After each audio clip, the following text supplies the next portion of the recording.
নিদারুণ আর্থিক সংকটে ভুগছে পাকিস্তান, লাফিয়ে লাফিয়ে বাড়ছে বেকারত্ব। এই অবস্থায় বিপুল স্বর্ণ ভাণ্ডারের হদিশ মিলেছে বলে সমাজ মাধ্যমে পোস্ট করলেন সেখানকার প্রাক্তন খনি মন্ত্রী। ওই সোনা হাতে পেলে আর্থিক দিক থেকে ইসলামাবাদ যে ঘুরে দাঁড়াতে পারবে তা বলাই বাহুল্য। সম্প্রতি স্বর্ণ ভাণ্ডারের কথা ঘোষণা করেন পাঞ্জাব প্রদেশের সাবেক মন্ত্রী ইব্রাহিম হাসান মুরাদ। তিনি জানিয়েছেন, মাটির গভীরে লুকিয়ে আছে 28 লক্ষ তোলা হলুদ ধাতু, আর পাকিস্তানি মুদ্রায় ওই সোনার বাজার মূল্য আনুমানিক 80,000 কোটি টাকা। স্বর্ণ ভাণ্ডারের হদিশ মেলার বিষয়টি এক স্যান্ডেলে একটি পোস্টের মাধ্যমে দুনিয়ার সামনে আনেন পাঞ্জাবের সাবেক খনি মন্ত্রী মুরাদ। সেখানে তিনি লিখেছেন, 32 কিলোমিটার এলাকা জুড়ে হলুদ ধাতুর খনি বিস্তৃত হয়ে রয়েছে, আর এর একটি প্রান্ত গিয়ে শেষ হয়েছে। মন্ত্রী আরো জানিয়েছেন, স্বর্ণ ভাণ্ডারের অস্তিত্বের বিষয়টি পাক ভূতাত্ত্বিক জরিপের বৈজ্ঞানিক রিপোর্টে উল্লেখ রয়েছে। শুধু তাই নয়, পাঞ্জাব প্রদেশের বিপুল পরিমাণ প্রাকৃতিক সম্পদ পাওয়ার সুযোগের কথাও বলেছে ওই সংস্থা। মুরাদের দাবি, মোট 127টি এলাকা থেকে আলাদা আলাদা করে নমুনা সংগ্রহ করেন পাক ভূতাত্ত্বিক জরিপের কর্তা ব্যক্তিরা। সেগুলি পুঙ্খানুপুঙ্খ বিশ্লেষণ করে স্বর্ণ ভাণ্ডার সংক্রান্ত রিপোর্ট তৈরি করেছেন তারা। আগামী দিনে হলুদ ধাতুর উত্তোলন শুরু হলে তা পাক অর্থনীতিতে নতুন মাইল ফলক তৈরি করবে। কর্মসংস্থান থেকে শুরু করে নানা ক্ষেত্রে নতুন মঞ্চ পাবে ভবিষ্যৎ প্রজন্ম। ইসলামাবাদের জারি করা তথ্য অনুযায়ী গত এক দশকে পাকিস্তানের বেকারত্বের হার 1.5% থেকে বেড়ে 7% গিয়ে পৌঁছেছে। দেশটির মোট অভ্যন্তরীণ উৎপাদন বৃদ্ধির হার স্বাস্থ্য বা শিক্ষা খাতে প্রয়োজনীয়তা পূরণের পক্ষে পর্যাপ্ত নয়। আর বর্তমানে পাকিস্তানের বেকারত্বের হার ভারত বা বাংলাদেশের থেকে অনেক বেশি। সামাজিকভাবে রক্ষণশীলতা থাকায় পশ্চিমের প্রতিবেশী দেশটিতে মেয়েদের ঘরের বাইরে বেরিয়ে চাকরি বা ব্যবসা করা মোটেই সহজ নয়।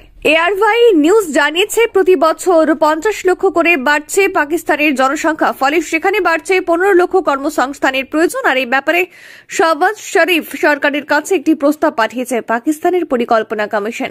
সেখানে বলা হয়েছে, যুবকদের বেকারত্বের হার কমাতে মুদ্রাস্ফীতি কমপক্ষে 6% হ্রাস করতে হবে। মহিলাদের ক্ষেত্রে এই অঙ্ক দাঁড়াবে 17%। গত বছরের 29 নভেম্বর দুনিয়ার সবচেয়ে বড় হলুদ ধাতুর খনির হদিশ মিলেছে বলে জানায় চীন। সেখানে লুকিয়ে থাকা সোনার পরিমাণ আনুমানিক 1000 টন বলে জানা গেছে। চীনা সরকারি সংবাদ মাধ্যমের দাবি, খনিতে লুকিয়ে থাকা হলুদ ধাতুর আনুমানিক বাজার দর $8,300 কোটি। এতদিন পর্যন্ত বিশ্বের সবচেয়ে বড় স্বর্ণ খনির মালিক ছিল দক্ষিণ আফ্রিকা। সেখানকার সাউথ ডেভ খনিতে রয়েছে 900 টন হলুদ ধাতু। এবার সেই মুকুট বেজিং এর মাথায় উঠতে চলেছে। চীনের হুনান প্রদেশের পিনজিয়াং কাউন্টিতে বিশ্বের সর্বাধিক বড় স্বর্ণ খনিটি অবস্থিত রয়েছে বলে জানা গিয়েছে। স্থানীয় ভূতাত্ত্বিক ব্যুরো জানিয়েছে, মাটির নিচে মাত্র 2 কিলোমিটার গভীরতায় ছড়িয়ে আছে 40টি স্বর্ণসেরা বা গোল্ড ভেন। মাটির নিচে তাল তাল সোনা জমে যাওয়ার নেপথ্যে বেশ কয়েকটি কারণ রয়েছে। ভূবিজ্ঞানীদের দাবি, অধিকাংশ ক্ষেত্রে দেখা গিয়েছে লক্ষ লক্ষ বছর ধরে ভূপৃষ্ঠের ভেতরে পাথরের মধ্যে দিয়ে গলিত তরল সোনার স্রোত চলাচল করছে। তরল অবস্থায় থাকা হলুদ ধাতু ভূত্বকের ফাটলের ভিতর দিয়ে সঞ্চারিত হয়। পরবর্তী পর্যায়ে ওই তরল আশেপাশের শিলা থেকে সোনা দ্রবীভূত করে, ফলে ধীরে ধীরে অবস্থায় পরিবর্তন হয়ে তা ভূত্বকের নিচে জমাট বাঁধতে থাকে। এছাড়া চাপ ও তাপের পরিবর্তনের জেরে তরল সোনা জমে যায় বলে জানিয়েছে ভূবিজ্ঞানীরা। হুনানের ভূতাত্ত্বিক ব্যুরোর অনুমান, শুধুমাত্র স্বর্ণসেরা থেকেই 300 মেট্রিক টন সোনা পাওয়া যেতে পারে। খনিতে হলুদ ধাতুর পরিমাণ জানতে 3D মডেলিং পদ্ধতির সাহায্য নিয়েছিলেন তারা। সুপার কম্পিউটার পরিচালিত 3D মডেলিং পদ্ধতিতে জানা গিয়েছে খনির ভেতরে অতিরিক্ত সোনা পাওয়ার সম্ভাবনা রয়েছে। এর জন্য ভূগর্ভের 3 কিলোমিটার নিচে নামতে হতে পারে খনি শ্রমিকদের। একে অবশ্য বেশ ঝুঁকিপূর্ণ বলে উল্লেখ করেছে ভূতাত্ত্বিকদের দল। চীনা ভূতাত্ত্বিক ব্যুরোর পদস্থ কর্তা চেন রুলেন জানিয়েছে, স্বর্ণ খনির হদিশ পেতে পাথুরে ভূপৃষ্ঠের কোর এলাকা খোদাই করতে হয়েছে।